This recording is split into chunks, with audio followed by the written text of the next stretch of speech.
नमस्ते आप लोगों को।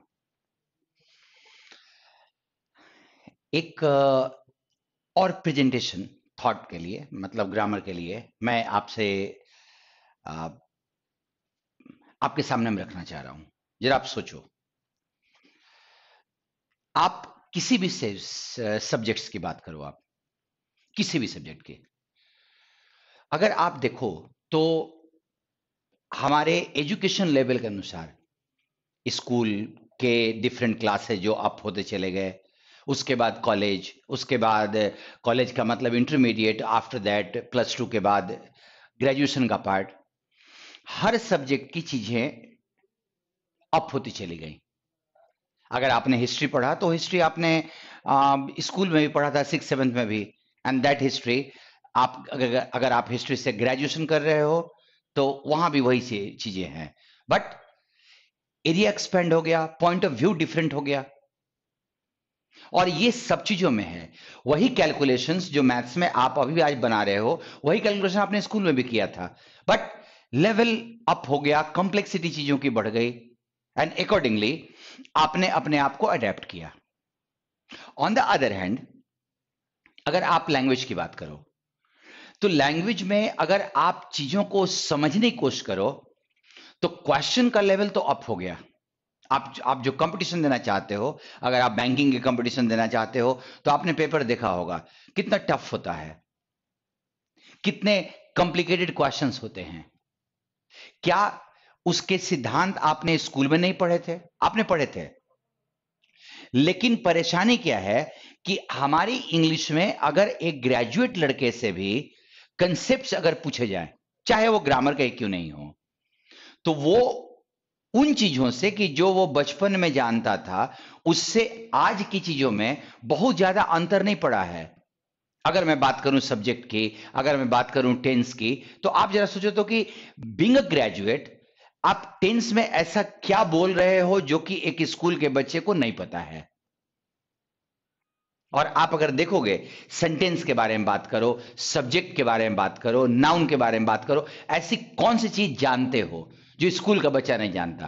क्योंकि अगर आप मैथ्स में हो, हिस्ट्री में हो, केमिस्ट्री में हो, अगर आप ग्रेजुएशन कर रहे हो तो बहुत सारी चीजें ऐसे जानते हो जो स्कूल का बच्चा नहीं जानता। लेकिन ग्रामर में वही चीज है जो स्कूल का बच्चा जानता, बाय एंड लार्ज, मोटा मोटी वही चीजें हम जानते हैं। तो फिर आपके ग्रामर की भी बात करो तो लेवल कहां आपके एजुकेशन के अनुसार ऊपर आया? वो तो वैसे ही रह गया। और मैं एक्चुअली उसी चीज को एड्रेस कर रहा हूं कि आपके स्कूल में अगर कोई वो सेंटेंस होता है, कोई सब्जेक्ट होता है, तो वो उस बच्चे के लिए कुछ अलग है, सिंपल चीज है, उसको खाली नाम पता कराने की चीज है। और आप जब सब्जेक्ट देखोगे ना तो आज आपके न्यूज़पेपर के एडिटोरियल में जैसा होगा, न्यूज़पेपर के एडिटोरियल में आप वहां पे वो ग्रामर आप देख पाओ। जबकि मैं सर्टेन हूं कि जब आप न्यूज़पेपर के एडिटोरियल्स देखते होगे, आर्टिकल्स देखते होगे, तो शायद वो ग्रामर जो आपने पढ़ा है वो वहां नहीं दिखाई पड़ता। वहां सब्जेक्ट, वहां सेंटेंस, वहां नाउन, वहां एडजेक्टिव नहीं उतने क्लैरिटी से दिखाई पड़ते जो आपके राम आम खाता है, वह स्कूल जाता है में वो दिखाई पड़ता है। और उस बात को एड्रेस करना मेरे मेरे पार्ट में आता है। जैसे मैं एक एग्जांपल लूं आपके सामने में, आपके सामने मैंने एक सेंटेंस रखा है, आप जरा इस सेंटेंस को पढ़ो। इन view of the rising cases of Covid in the state, the government realizing the need to prevent the increasing gathering at public places taken the measure of enforcing lockdown। आप sentence को पढ़ो। क्या यह sentence meaningless है? No वे।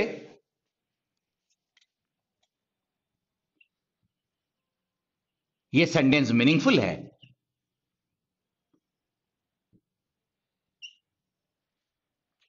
Meaningful है और आपको आराम से इसका अर्थ समझ में आया होगा। यह सेंटेंस कलेक्शन ऑफ वर्ड्स है? ऑफ कोर्स है।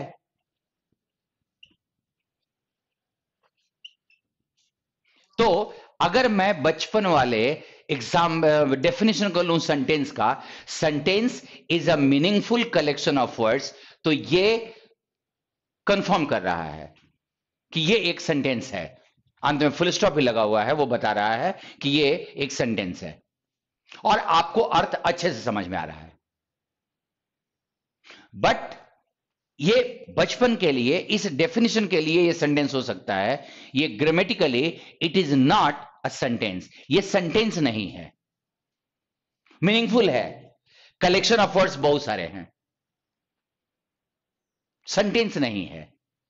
कारण आपके सेंटेंस का जो स्ट्रक्चर होता है एस वी ओ, जो आप जानते हो, हालांकि एस वी ओ कितना प्रैक्टिकल स्ट्रक्चर है ये तो आपको सोचने की चीज है। क्या every sentence does have a subject, a verb and object? It's not like that, but subject verb तो ऑलमोस्ट यूनिवर्सली सारे सेंटेंस में मिलता है, एक्सेप्ट इंपरेटिव सेंटेंस।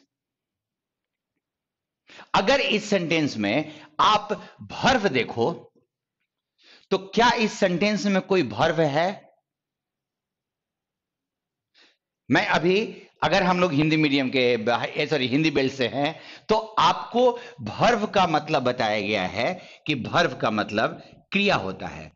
तो अगर मैंने पूछा कि क्या इस सेंटेंस में वर्ब है, तो सीधा आपका रिएक्शन आएगा एक्शन वर्ड्स, डूइंग वर्ड्स।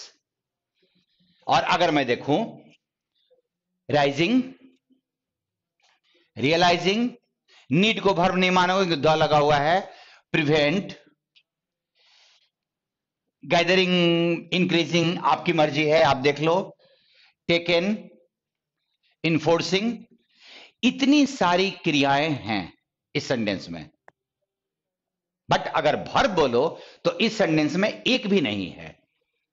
अगर आप जिस भी वर्ड को लेते हो वो जिस फॉर्म में है उसको क्या सब्जेक्ट के जस्ट बाद रख सकते हो? राम रियलाइजिंग हिज मिस्टेक, अगर मैं बोलूं राम रियलाइजिंग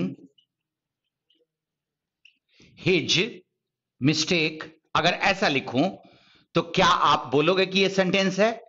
आप बोलोगे ना कि यहां पे कोई ना कोई ऑक्सिलरी वर्ब लगाइए, is realising, has realised, has been realising, कुछ ना कुछ कीजिए। अगर मैं यहां पे टेकन लिखूं तो राम टेकन लंच,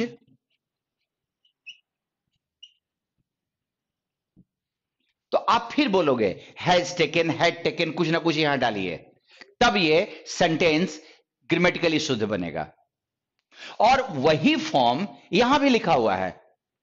यहां प्रिवेंट के प्रिवेंट अकेले नहीं लिखा हुआ है, टू प्रिवेंट लिखा हुआ है। आप कभी नहीं बोलते हो आई टू गो, आप इसके पहले कोई ना कोई ऑक्सिलरी वर्ड डालोगे, I have to go, I had to go. So इस सेंटेंस में वर्ब नहीं था, and that is why it does not है, it is not a sentence. और इसको अगर शुद्ध करना होगा तो तुम्हें यहां पे एक वर्ब को, एक एक एक फॉर्म को जो आप यहां करना चाह रहे हो ना, इनमें से किसी को भी वो फॉर्म देना होगा। सो एक फैक्टर बहुत क्लियर है कि sentence is not a meaningful collection of words. Remember one thing, meaningless आज तक तुमने कभी सेंटेंस देखा है? हर सेंटेंस मीनिंगफुल होता है, every sentence is meaningful. But आपने जो सेंटेंस का डेफिनेशन आप जो जानते हो वो मीनिंग बेस्ड है, ग्रामर बेस्ड नहीं है। और आपको सेंटेंस पढ़ना है ग्रामर में, मीनिंग वाइज नहीं। इसीलिए तो आपको जब न्यूज़पेपर में पढ़ते हो तो वहां पे ग्रामर वाइज नहीं पढ़ते, वहां पे आप मीनिंग के लिए पढ़ते हो, अर्थ समझने के लिए पढ़ते हो। लेकिन ग्रामर के सेंटेंस में अगर आप सेंटेंस पढ़ते हो ग्रामर के सेंटेंस में, तो वहां पे आप ग्रामर के लिए पढ़ते हो, और इन दोनों के लिए सेंटेंस की रीडिंग अलग होगी। ये सेंटेंस मीनिंगफुल है, कलेक्शन ऑफ वर्ड्स है, बट ग्रामेटिकली ये रॉन्ग है, कॉमन एरर है इसमें। लेकिन अगर इसको समझना हो तो वो समझ तो पहली बार में भी आपको आ गया था। हम लोग जब ग्रामर पढ़ेंगे ना तो दो तीन चीजें आपके स्टैंडर्ड में होंगी। आप जिस एजुकेशन लेवल पे हो वहां पे हर चीज का नाउन से लेके आगे जो भी आप पढ़ते हो सबका एक स्टैंडर्ड होगा। वो ग्रेजुएशन लेवल पे वो स्कूल वाली चीजों को रिपीट नहीं करनी है। एंड हर चीज का प्रैक्टिकल एप्लीकेशन होगा और वो भी from grammar point of view. I hope आपके लिए काफी इंजॉयबल रहेगा। Thank you.